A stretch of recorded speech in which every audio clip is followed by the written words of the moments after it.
झुका करके अवामुखी होकर के और जानकी माता ने धरती माता से कहा, यथाहं राघवारण्यम रघुनंदन राम के अतिरिक्त मनसा ते चिंतये, मन से भी किसी का स्मरण नहीं करती हूँ, तथा ते माधवी देवी विवरम दातुमर्हसि।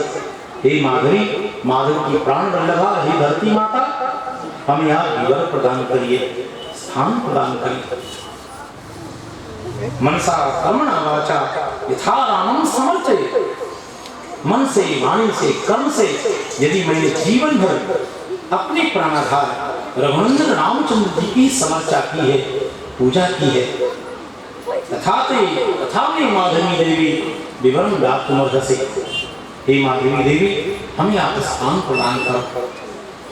यथेच सत्यमत्युक्तम, यदि मैंने सत्य ही भाषण किया है जीवन भर और मेरे मनोभाव को मेरी परमात्मा रघुनंदन यदि जानते हैं,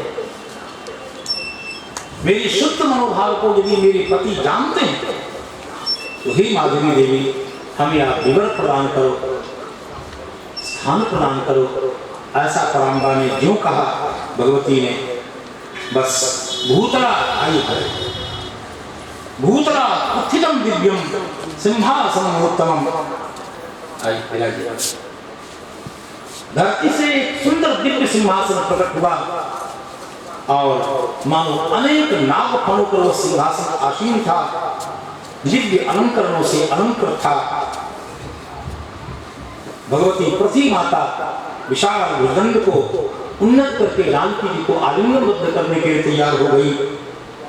पुष्प वृष्टि अवच्छिन्न पुष्प की वृष्टि होने लग गई आकाश से। साधु का रहा, साधु साधु करके ऋषि मुनि महात्मा पूरी जनता पौर जनता साधु साधु जानकी, श्रीमद जानकी माता की जय हो, श्री जनक दुलारी की जय हो, श्री राम वल्लभा की जय हो। इस प्रकार जय जयकार होने लग गया। देवताओं ने पुष्प की वर्षा करना आरंभ किया और सबके देखते देखते मानो जगदम्बा जानकी माता ने कहा कि माँ, अब मुझे गोद में ले लो। तो पृथ्वी माता ने अपने बाहुपाश में ले लिया और पृथ्वी माता ने इतना अवश्य कहा कि बेटी, ये संसार तुम्हारे लायक नहीं, ये बहुत मूल्यवान बात है। नेत्र नित्य सहायनी जननस्त्रातम तमत्रागता लोके तम महिमा बोधवदे प्राप्ता विमर्दम बहु कृष्णं ग्रावसु मालती मृदपदम विश्लिष्य वाशो मने जातो धिक्करुणाम धिगस्तयुयो स्वातंत्र्यमत्यंकुशम। हे जगदम्ब, आप दोनों की लीला अपरंपार है।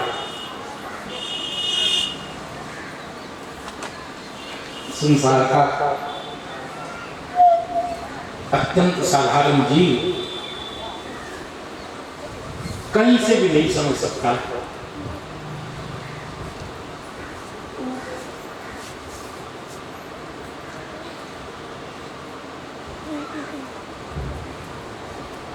लेकिन हम जैसे अत्यंत निकृष्ट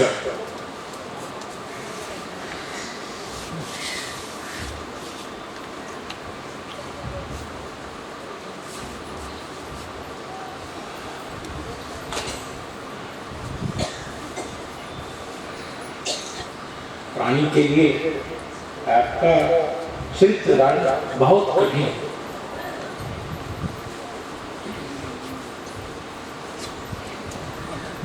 आप परमात्मा की लीला के संपादन के लिए उनकी नित्य सहचरी बनकर आती हैं, सदा सर्वदा आती हैं।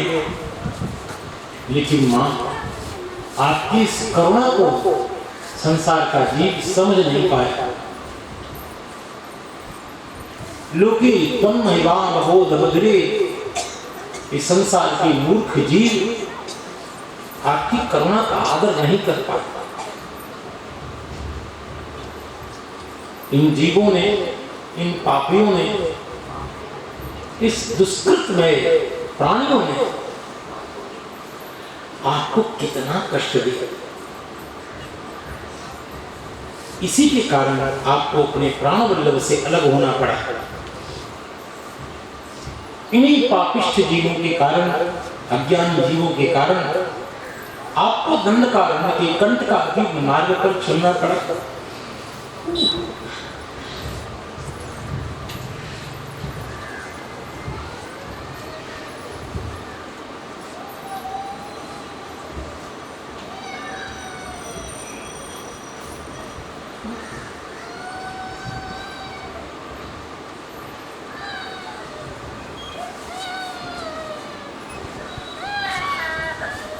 मालती के समान सुंदर सुकुमार चरण को आपने पर्वत युक्त मार्गों पर चलाया। लोके त्वं महिमा बहु बधिरे प्राप्त विमद्धं बहु कृष्णं ग्रावसु मालती मृदुपम विश्लेष्य वाजो बने।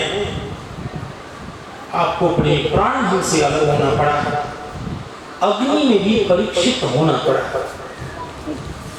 मां, आपकी भी तो लीला हो सकती है, लेकिन आप अपने बच्चों से पूछो कि उनको कितना कष्ट होता है।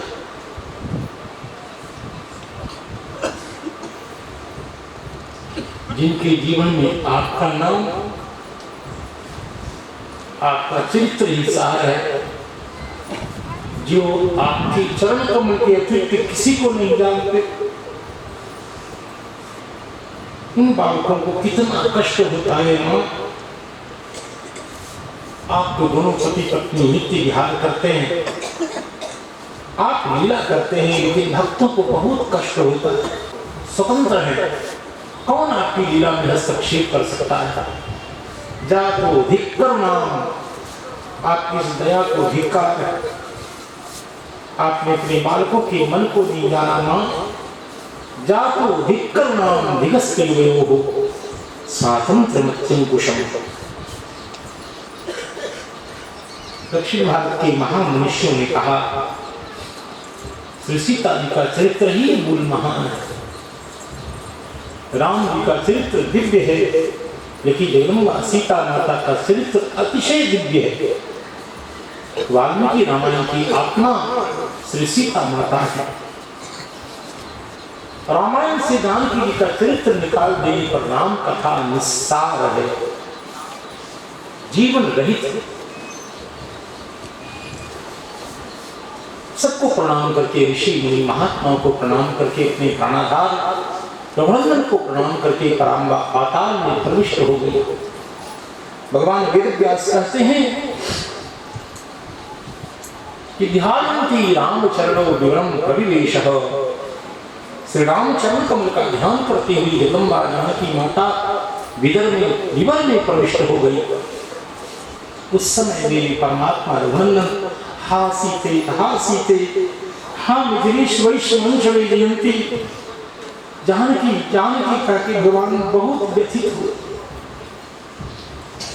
सिंहासन के पास एक काष्ठ की कोई छड़ी थी, भगवान उसको अवस्तंभित करके टिक गए। अभूतपूर्वं शोकम में मन स्पष्ट विवेक्षति। भगवान कहते हैं मेरे हृदय में उस शोक का स्पर्श हो रहा है जो अत्यंत अभूतपूर्व है। पृथ्वी, सीता को वापस कर, नहीं तो अपने वाम दर्शन से छिन्न भिन्न कर दूंगा तुम्हारे अंगों को, तो मुझे पहचानते नहीं। वसुधैव देवी भवती सीतां निर्यात्यतां मम। मेरी पत्नी, मेरी प्राणवल्लभा को निकालो जल्दी और मेरे सामने उपस्थापित करो। दर्शयिष्यामि वा रोषम्, मैं अपने क्रोध को प्रकट करूंगा। यथा माम गच्छसि, तुम मुझे अच्छी तरह से जानती हो, अथवा मुझे स्वयं विवर प्रदान करो। संपूर्ण पृथ्वी को छिन्न भिन्न कर दूंगा मानव से। पृथ्वी थर थर थर थर थर कांपने लग गई भगवान की कोप को अनुभव करके। श्री ब्रह्मा जी महाराज प्रकट हो गए। रघुनंदन महात्मन परिपूर्ण परमात्मन, हे महाविष्णु आप ही क्या कर रहे हैं भगवान? स्मर्तम पूर्वकम भावम, दोनों पति पत्नी ने आपने निश्चय किया है जगन्माता प्रथम साकेत जाएंगी और आप बाद में जाएंगे, ये आप दोनों का ही निश्चय था। भगवान तांबा पहले साकेत पहुंच चुकी हैं, अब आप स्मर्तम पूर्वकम भावम मंत्रम चारि कर्षण, आप अपने स्वरूप को जानिए भगवान। तुम जन्म वैष्णवम, अपने मूल वैष्णव स्वरूप को पहचानिए। सीता ही बिमला साध्वी तब पूर्ण पूर्व परायणा, जानकी जी आपकी नित्य धर्म पत्नी है। साकेत में श्री जी के रूप में इनकी नित्य स्थापना है, आप चिंता न करें। अनेक प्रकार से श्री ब्रह्मा जी महाराज भगवान को समझाते हैं, सदा सर्वदा जानकी आपकी रही है और आपके सामने पधार चुकी हैं। और जब अनेक प्रकार से ब्रह्मा जी महाराज ने भगवान को समझाया, तब भगवान ने अपने मन को कथनचित आश्वस्त किया है।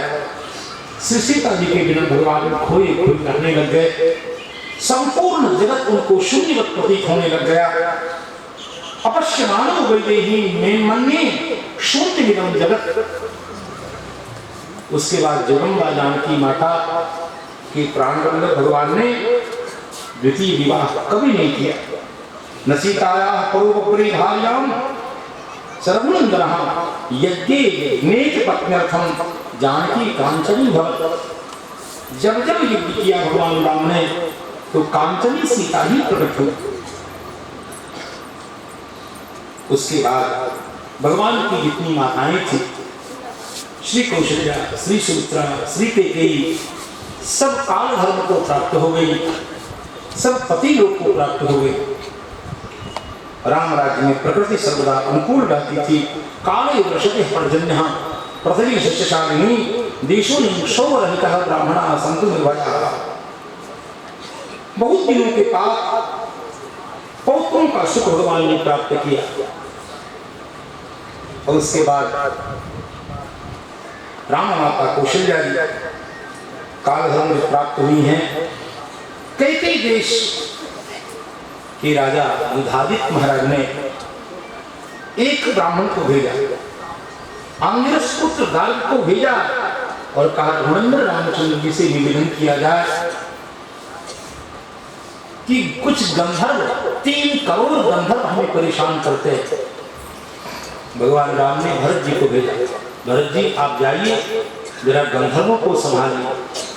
श्री भरत जी महाराज ने भगवान राम के चरण कमल में बंधन करके धनुष को लेकर के और कैके देश पधारे, जहां 3 करोड़ गंधर्व अत्याचार कर रहे थे। श्री भरत जी महाराज ने ऐसे धनुष उठाया, प्रत्यंचा पर बाण को रखकर आकर्ण कृष्ट किया। सारे गंधर्व छिन्न भिन्न होते गए, मरने लग गए। भरत जी ने कहा तुम लोग गंधर्व हो, गंधर्व का काम है गायन करना, गीत गाना। तुम देवताओं के गायक हो, ये क्या करते हो? लड़ाई झगड़ा गंगा प्रसाद क्यों मारकाट करते हो? ये लोग ये बात नियंत्रण करो। बीणा दिया, सबको बीणा हाथ में दे दी, कहा भगवान का यशोगान कर।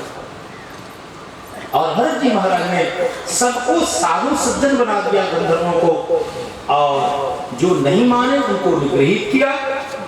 सभी गंधर्वों को भगवान का यशो गायक बना दिया। भरत जी महाराज ने 7 रात तक भीषण युद्ध हुआ है भरत जी का गंधर्वों के साथ। भरत जी के विषय में लोग बहुत कम जानते हैं, वो सोचते ही माला घुमाने वाले महात्मा है। नहीं, ये परम पराक्रमी है भरत जी महाराज। इतने 3 करोड़ गंधर्वों को निगृहित करना कतिपय क्षणों में यह आसान बात नहीं। एक मंजूर प्रसंग और सुना करके फिर एक सत्र के लिए कथा छोड़ दूंगा।